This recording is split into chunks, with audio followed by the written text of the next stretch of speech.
afternoon, and welcome to Essential Ingredients. I'm Justine Reichman, your host. And today I'm excited to welcome Bjorn Öste from Good Idea. He is the CEO and founder of Good Idea and the co-founder and board member of Oatly. And with us today also is Yvette, who is part of the NextGenChef team. And I'm excited to have her here to participate in this conversation as well. Welcome, Bjorn. Thank you so much for joining us. Thank you. Thanks for having me. It's great to be here. It is. We've always had such great conversations with you in the past, and it's wonderful to see Good Idea and Oatly both around, and it's lovely to be able to participate and have a conversation with a local brand, well, local to us because we get to see you here in Marin, and learn a little bit more about your story and how Oatly has grown and how you were part of that brand from the beginning, and now how you're bringing Good Idea to the world and how that's expanding. So maybe if you would, for our listeners here, just share your story and how you started that off at Oatly. So, gosh, it's been quite a journey for sure. And it started in the mid-1990s, actually. I don't know. Many of the listeners were probably not even born then. But you say I probably wasn't born in the mid-1990s? Right, exactly. Right. Oh, wow, you're exactly so kind. I love that. I did get carded the other day, too.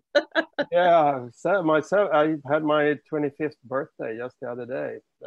For the, what, 25th time?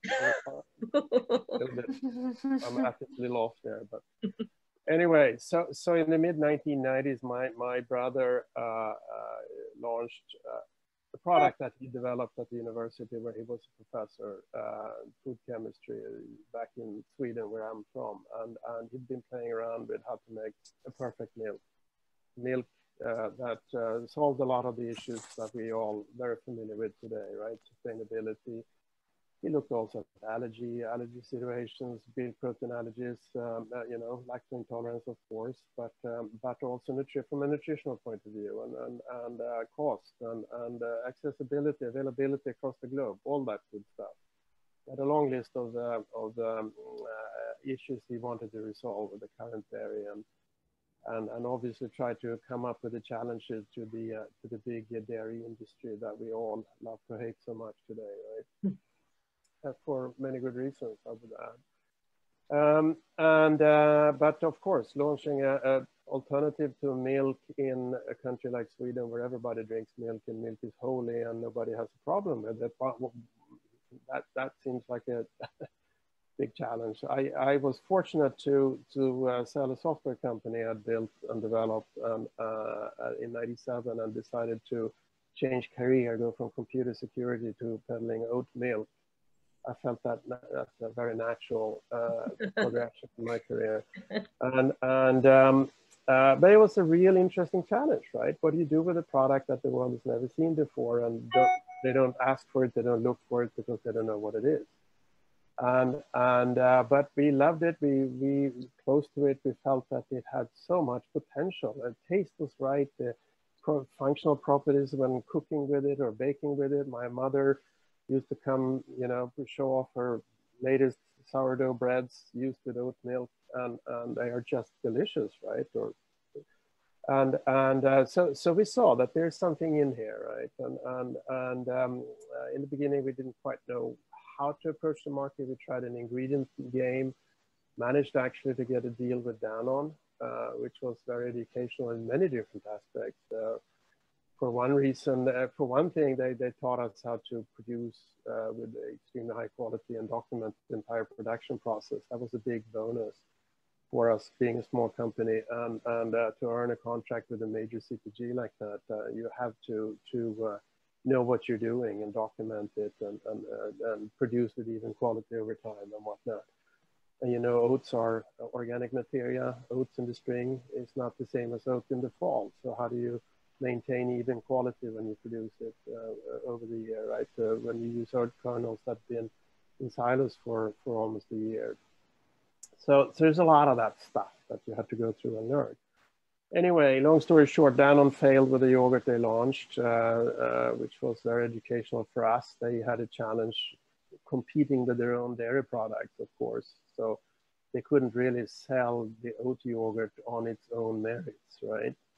And that was very frustrating for us, but we also saw that we could do that much better ourselves. So in 2001, we decided to go all in behind our own brand and launched Oatly. So the brand Oatly is from 2001. The history of the product goes way back, and the first element of it was launched in 1994. Just to, for the historic record. So just out of curiosity though, and I want you to continue on, of course, but what made you come up with oats? Why did you choose oats? Well, my brother looked at, I don't know how many, he looked at a large number of plants to see, cost, nutrition, content, taste, functional properties, availability across the globe, and all that stuff, and fairly quickly landed in oats. I think it partially helped by the fact that FDA, or the first, I think in '89, there was an oat craze in the US for the oat brand, because some of the first studies came out that showed that oats reduce cholesterol. And FDA subsequently in the 90s, I think 94, 95, somewhere in that time frame, actually allowed health claim on oats, the first time they ever did that on a food. And it's all about the reduction of the LDL cholesterol. So that helped, right? And the other aspect of that is that we have plenty of very high quality oats in our part of the world, in Scandinavia. So it's a very abundant crop. And you combine all these aspects, and it was a pretty obvious choice at the end of the day. The other thing we like with it, it's actually pretty hard to make milk from oats. It's not a, take soy almond or pretty much any other plant-based dairy milk today. They are all generic. Anyone can do them, right? You can go home and do excellent almond milks in our own kitchens. It's actually pretty hard to make an oat milk with consistent quality that delivers on taste and functional properties without adding ingredients, right? In the traditional food industry, you can add anything you want to just about anything to make it foaming coffee or mask off notes or all that good stuff. It's easy. And we consumers have learned that and are typically rejecting long lists of ingredients. So the trick is really to have the shortest possible list of ingredients, like oats and water. That's a pretty short list, right? And then actually make something that is homogeneous, that tastes well, and I think that's the key invention. And actually, there's a whole battery of patents around that process in the oat milk making. And I think you can see that today still. There are a lot of oat milks out in the market, but many of them struggle to actually reach the qualities that Oatly and indeed some of the others later entrants now are starting to reach. I would agree. I mean, I think the consistency of Oatly is very close to, it's creamy. Right. Anytime you want to use it in a cereal, in a coffee, and in anything that you want to replicate it as a milk, it does a really good job in terms of the consistency. It's not watery, it's not thin, and it adds that nice richness that that I'm looking for, at least. Correct. And I think those are exactly the properties why oats is now becoming the dominant plant-based alternative, right? But not all oat milk has that consistency. Correct. Oatly definitely, and I'm partial, but has definitely a leading but quality. I'm not. Yeah, and I would challenge pretty much any other challenger that to meet all these quality aspects that Oatly possess. And I think one part of that comes back to the fact that Oatly was founded by my brother. It's built on science, deep science, and he didn't invent this by himself. He couldn't. It would be too complicated. He needed, he pulled together a team of multidisciplinary experts. He pulled them out of their silos and started having them collaborate, whether that was enzyme experts or protein or oats or food processing, food a medical expertise even, right? I mean, I mentioned FDA health claim. So when he started developing the oat milk, he ensured from day one that it not only maintained those properties, but actually optimized them. And there's indeed, I think, 5 published studies on Oatly and how it reduces cholesterol. In order to do that, you have to pull in medical expertise. And in those days, and I would argue still today, most people in the food industry, when they heard this and hear this, they shake their heads and like, why do you do that? Why care? Why bother?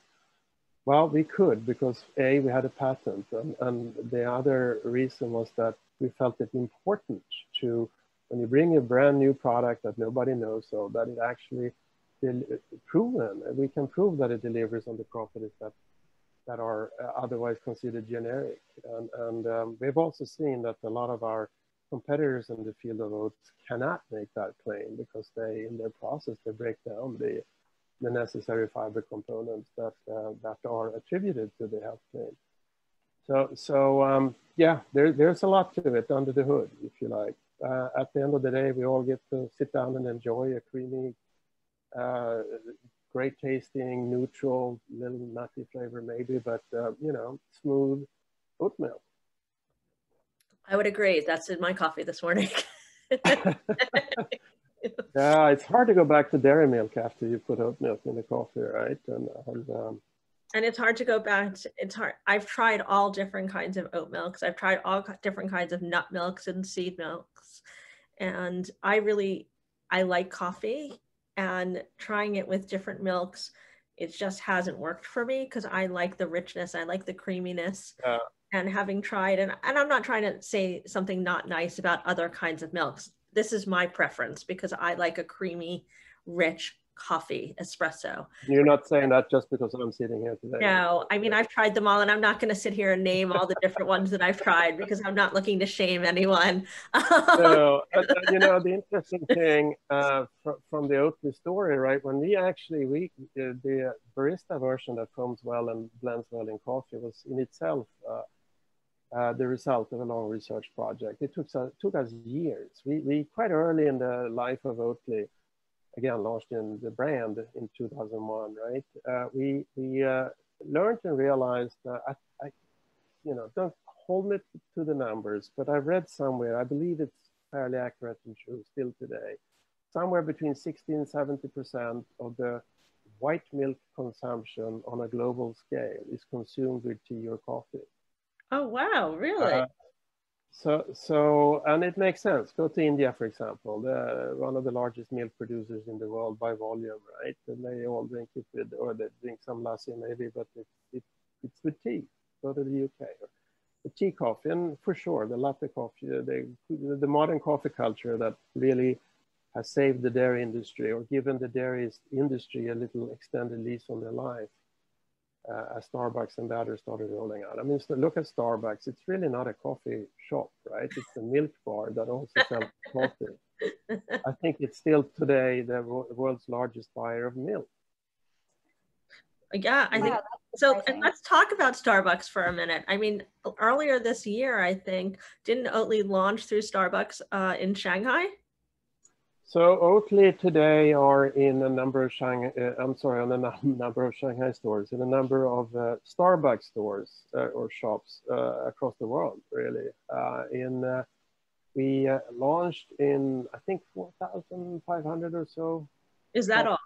In China. That's all of the China Starbucks, right?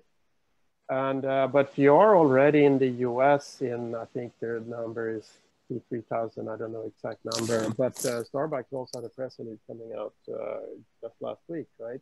That as of next year, you will find Oatly in every single Starbucks in the US. Wow, so what do you think contributed to this tremendous international success?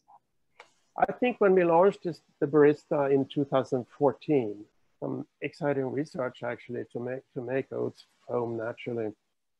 We developed that with some coffee roasters in Sweden, and one of the people in that team was actually a former world champion barista, and we learned from them that the barista world had a problem. There was no good plant-based alternative that married with the coffee notes in flavor.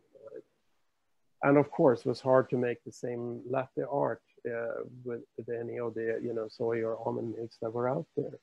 So there was a big vacuum in the marketplace for an alternative. There was a solution looking, or a problem looking for a solution there, right? And when we realized that we nailed it with our barista version, we got the entire top tier of the coffee culture, the worldwide coffee culture behind us. They loved it. They took it. We didn't sell it.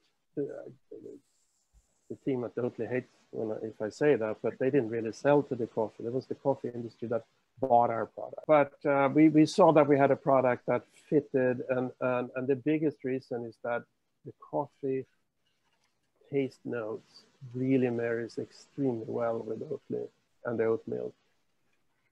There's many different aspects of it. If you think about those good old days when you had a latte or a cappuccino with milk, that you after you'd finished that cup, you'd feel in your palate, you'd feel sort of a sticky surface that's actually not very pleasant. It has actually a pretty bad aftertaste. It's the milk proteins that stick to the palate, but we're so used to it. Tastes are acquired, right? So when you're used to that, you don't react to it. But when you start to compare and you drink an oat milk cappuccino, you have a much cleaner aftertaste. You don't need to take that chewing gum after your cappuccino. Subtle nuances that we never thought of because we were so used to it, right? And when you start comparing, you realize that, oh, wow, it really highlights the fine taste notes in the coffee in a very, very good way. So, I mean, we see a lot of roasters and baristas, they don't even serve milk in their cafes anymore because they you know, their passion, their life is the best tasting coffee you can ever make. So they of course want the product that marries the taste notes in the absolute best way. And today that is Oatly. The product that the baristas are using to make coffee latte art, is it the same Oatly that we can get from the grocery store, or it's optimized for making latte? Well, there's, depending on the different markets, but here in the US, you can buy the barista version in stores. It's the tall, narrow gray one? Yeah, you have it refrigerated case at Whole Foods, for example, in quart containers. The half gallons are not exactly the same. There are minute differences. I can't really, typically the fat content, the Oatly line of products mimics sort of what we've learned from milk consumption, right? That you skim your 2%, sorry, and your full milk, right? And Oatly has exactly that same range too. Yeah, that makes a lot of sense. I tend to buy the barista version. It's available for those listeners that do want to go out and get it. I buy it for those listening that are here in the Marin area. I buy it either at Equator or at the Drivers Market in Sausalito. I'm sure Bjorn has a million more places that he can tell you. I can just tell you where I go get it. Whole Foods, Nuggets, you know, Mill Valley Market, they are everywhere. But you have to hurry up. My neighbor here, Doug, a good friend, he just told me he bought the last 7 cartons at the Mill Valley Market. So we're in Mill Valley today and need to get oat milk. Sorry, it's all Doug's fault. But anyway. Okay, well, we'll have to let them know. And there's so much more that I want to talk about with oat milk and with this whole space around nuts and seeds and legumes and this whole space, plant-based milk. But I do also want to talk about Good Idea, which is the other product that you are now more focused on. So it's not exactly, good idea, because it is a good idea. And I want to— brilliant idea, actually. It's a brilliant idea. And I want to go back to actually something that you said about oat milk, about Oatly, and how you built this company with your brother and how you brought in the scientists to build out this. And I'm wondering how that played into you building out Good Idea. Because from all the conversations we've had, and it sounds like you surround yourself with scientists and the people to help you build out these brands and these products so that they're not just food and beverage. They are meant to be food as medicine. They're meant to solve a problem. They're meant to be, well, I'll let you take it from there, but yeah. I'd love to just hear from you about that, because that's what's inspiring to me. Yeah, thank you. And that's really very inspiring for us too. And that's what keeps us going to work every day, or going to the computer, I guess. Not a long walk to work anymore. But you know, when he pulled together that team of experts in various different disciplines, right?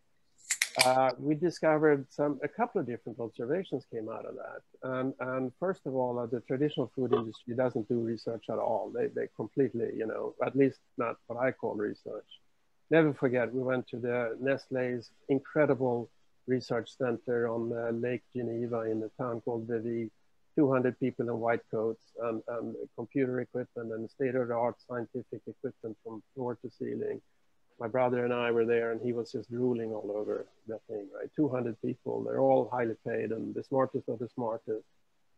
And one simple question, whatever came out of that lab? Nothing. No energy.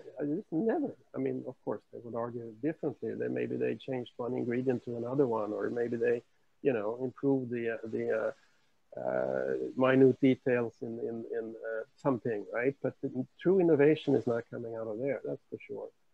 And so what you see is that the food industry, the CPG companies, are not innovators. They just don't know how to do that. And I think part of the problem is that big companies have struggled to combine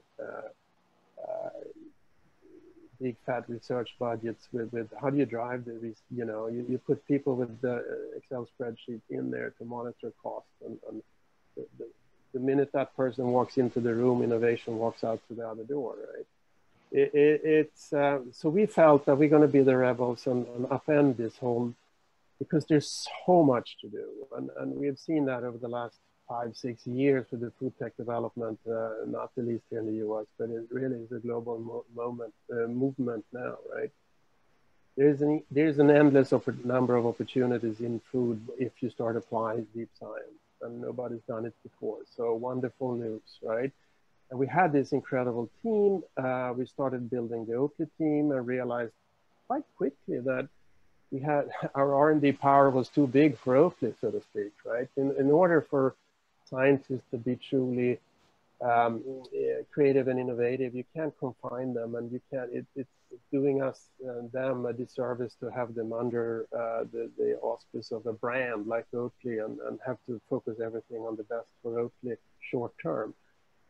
Innovation is not short term; it takes, you know, years, and can at least, and in most cases, unfortunately, does. But you have to let it take time. So what we did was we took all the R&D out of Oatly in the early 2000s and created an independent company that today is called A Venture. It's my brother and my food tech lab. We invent stuff. Good ideas and invention that came out of that lab. Can you repeat the name of that again? Meeting, what was it called again? A Venture. Oh, A Venture, okay. A Venture, yeah. You can look it up at aventureab.com. It's today some 30 people, half of them are PhDs. And in there, we look at developing new foods that deliver true health properties that are addressing some of the leading health issues in the world today, typically associated with what we refer to as the metabolic syndrome, right? We look at cholesterol. We learned that from the Oatly side. And the Oatly science took us into many other adjacent areas: blood pressure, blood sugar, obesity, all those lifestyle diseases or conditions that are avoidable, totally avoidable if we eat right and exercise more. But they're also, you know, diabetes, death from diabetes would put COVID to shame, right? It's a much bigger problem, if you like. Although it's a slow death. And I think we have 30 million diabetics in the US and 90 million pre-diabetics, 400 million diabetics, 450 close to 500 million soon worldwide. Numbers are staggering. The health cost is the cost of healthcare to help and heal insurmountable. And diet is absolutely part of the solution here. It has to be. So that's an interesting challenge, an interesting area for us.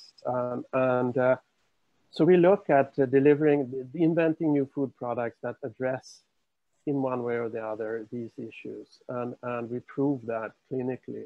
We have a very good medical clinical team that look at, I mean, as an example, right? I mentioned the oat property of cholesterol. At that time in the 1990s, everybody knew oat reduced cholesterol, but nobody knew why.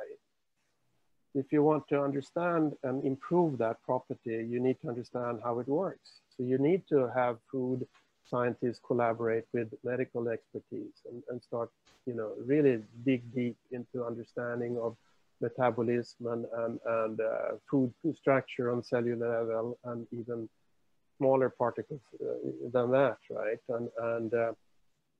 It's complicated, and I'm not saying we have solutions to that, all of that yet, far from it, but it's an area that is essentially virgin territory, and there is an infinite amount of opportunities and to develop stuff there. So in that process, to look at products that address health issues, and if we as a small independent company, if we have process technologies that we can patent, that we have a patent protection, then we can also go all in and do clinical trials and prove that it works clinically.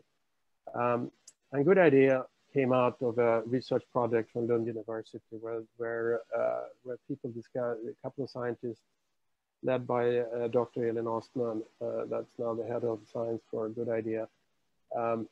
They discovered that amino acids in combination with chromium has some incredible potent efficacies on blood sugar management. And why is that important? Well, blood sugar spikes, repeated blood sugar spikes followed by crashes. You get the blood curve that goes up and down, leads to, well, first of all, you get tired after lunch, you get sleepy, and then in the afternoon, you get your sugar cravings. We all felt it, we all been there, right? Mm-hmm. If you repeat that over time and with a bigger sugar spikes, a lot of sugar in your diet or fast carbs from processed carbs, you start wearing out your body systems, and ultimately this is what leads to diabetes, to obesity, to high blood pressure, Alzheimer, other nasty stuff, right? It's inflammatory. It drives inflammations in the body, and consistent inflammatory load starts knocking out essential bodily functions like pancreas not producing enough insulin, or the insulin that it produces is not effective enough. The good idea is just light, and you were just drinking yours, right? And you enjoyed the flavor of a sparkling water with a hint of lemon and lime, and you drink that with your food. Your blood sugar uptake from the food will be reduced 25–30%. It's really a brilliant way of harnessing your natural energy. You have energy, you get energy from your food. The problem with the blood sugar curves is that we burn it too fast, right?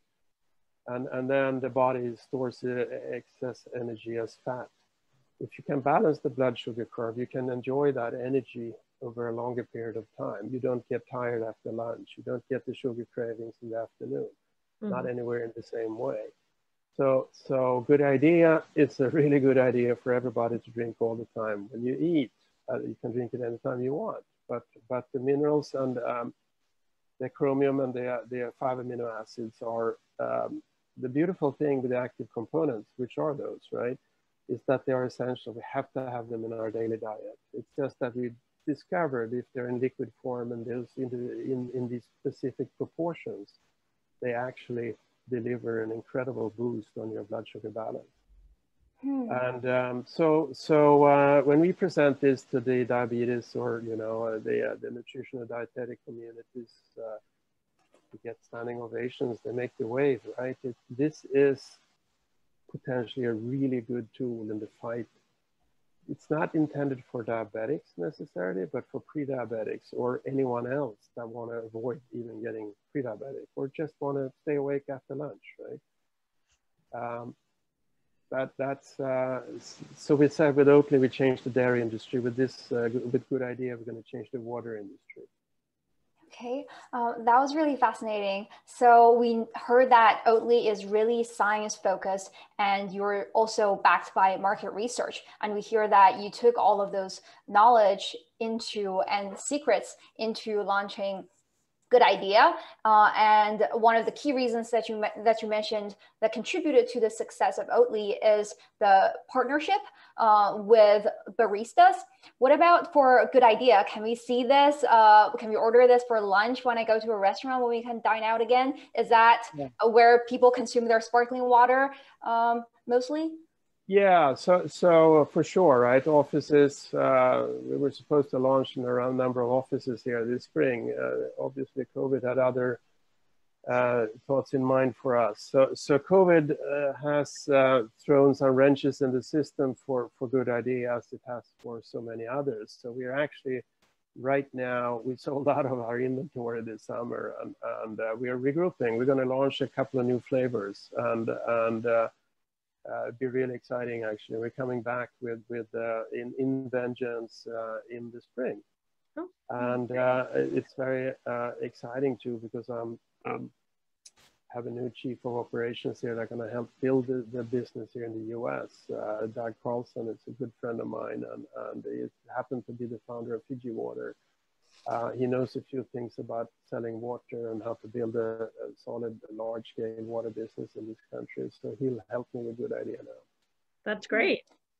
Yeah, I see. And another really important question is that health, we always get people asking about, oh, is plant-based alternatives healthy? But actually, that's not the main cost driver when they're making the purchases. It's good to be healthy, but taste is king. That's for everyday food consumption. However, Good Idea, it sounds like it's in a different lane. It's more functional food. So can you share with us some of similarities and differences between like grocery foods versus functional food? Okay, yeah, that's a great question, actually. The term functional food has been around for a long time, and I think it's been abused in some ways, but you could also argue that all foods are functional. They serve a function. Most food, right? They deliver nutrition in one way or the other. Yes. Hopefully, there's some examples of where that's not true for sure, but what we're talking about here is really taking it to the next level when you have products that actually we can document and prove that they add some distinct health properties, right? I mean, vitamins have been around forever. We need them, obviously, are critical for our diet. But a Good Idea is it has a very distinct functional property that it improves the body's ability to regulate and maintain a balanced blood sugar. But that is still a regular food. You can drink it. It's a water. You can't over consume. It doesn't hurt you if you don't have a problem. You know, if you already have healthy blood sugar, it's not going to change anything. It's just it provides essential nutrients that are essential in providing that function in your body. And unfortunately, a lot of us don't get enough of that, right? So if I provide it to you, I'll help you boost that property. I mean, with Oatly and cholesterol and oats, I think the biggest functional property of oat milk and oats and Oatly in particular is the dietary fiber it delivers. Dietary fibers is one of the nutrients that we lack the most in our regular diets, right?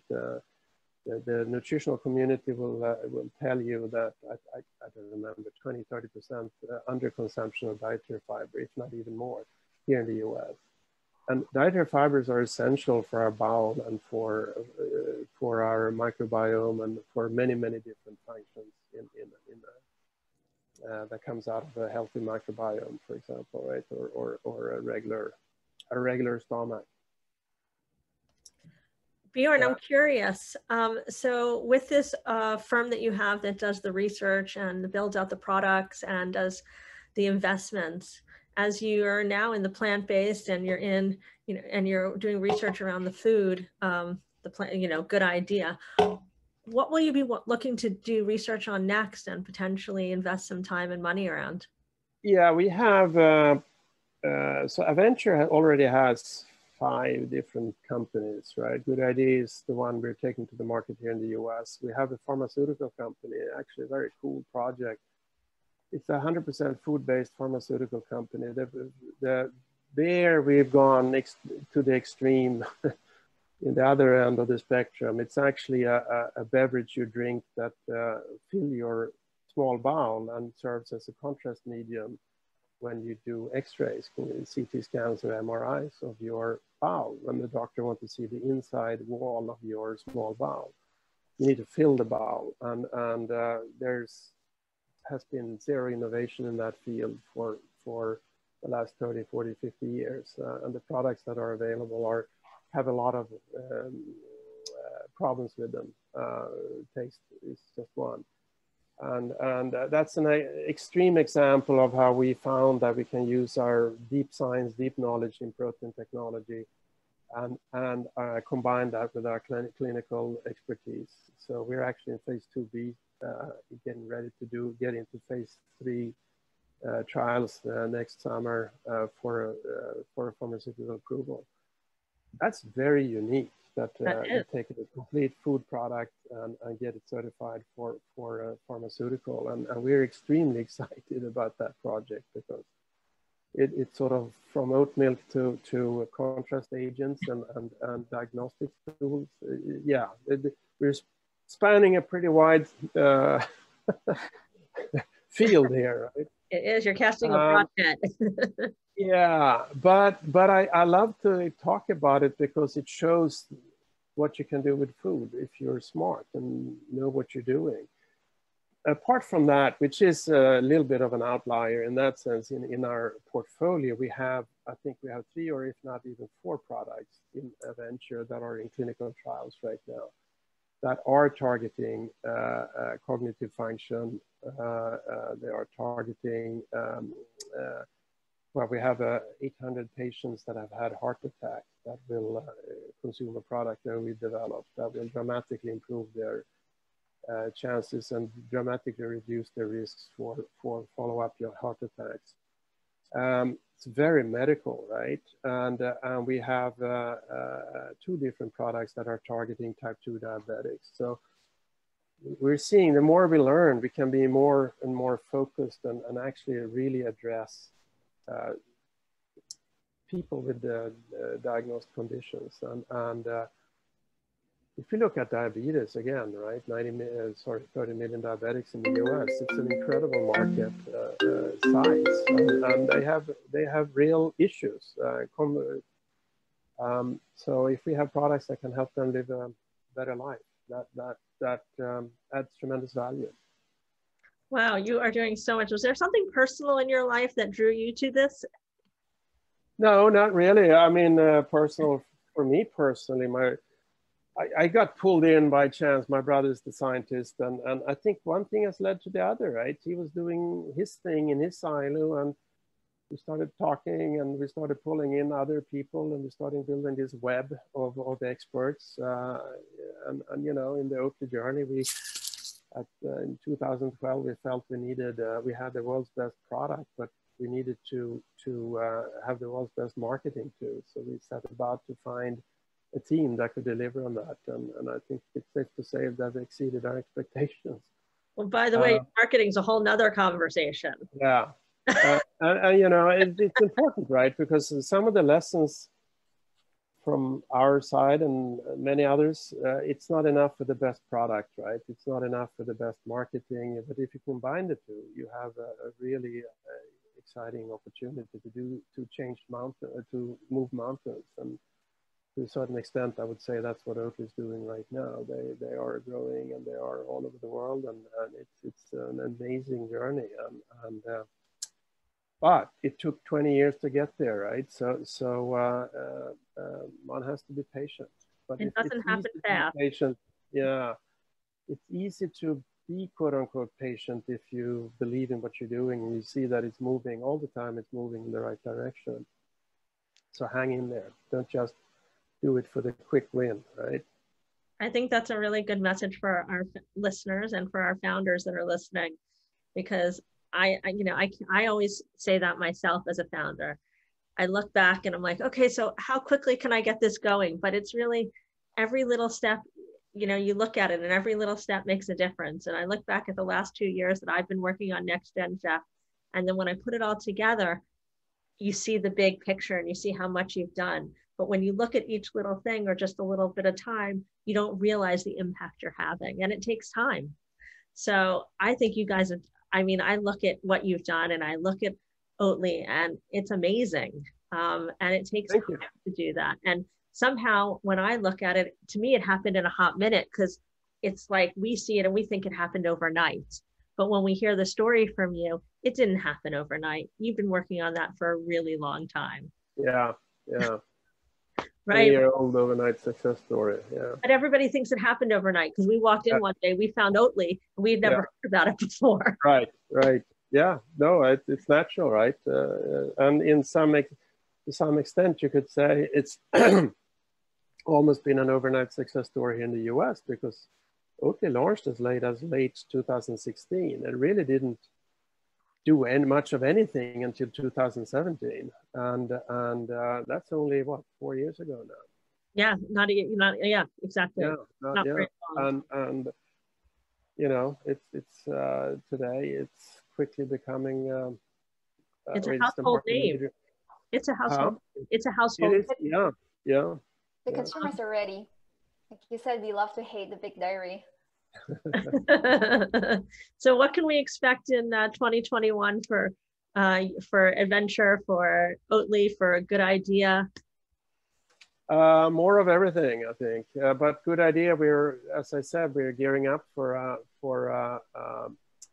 launching new flavors, and that'll be very exciting. Actually, very happy about what's going on there. It'll be very cool. And we'll see.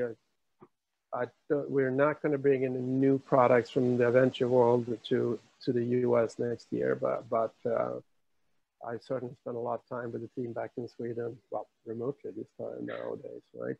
But looking at growing that business.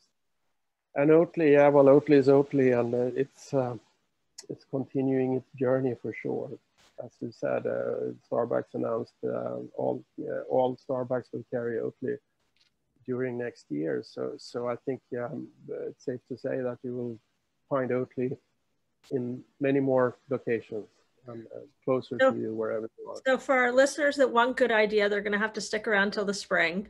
Unfortunately, yeah, we sold out, and COVID really made it hard for us to do new productions, and we had to rethink a little bit, and in some sense, it's kind of weird, but you can't go out and do promotion in stores anyway, and so we kind of felt like, well, if now COVID served us with an opportunity to do a little timeout, which would be impossible otherwise, right? Right.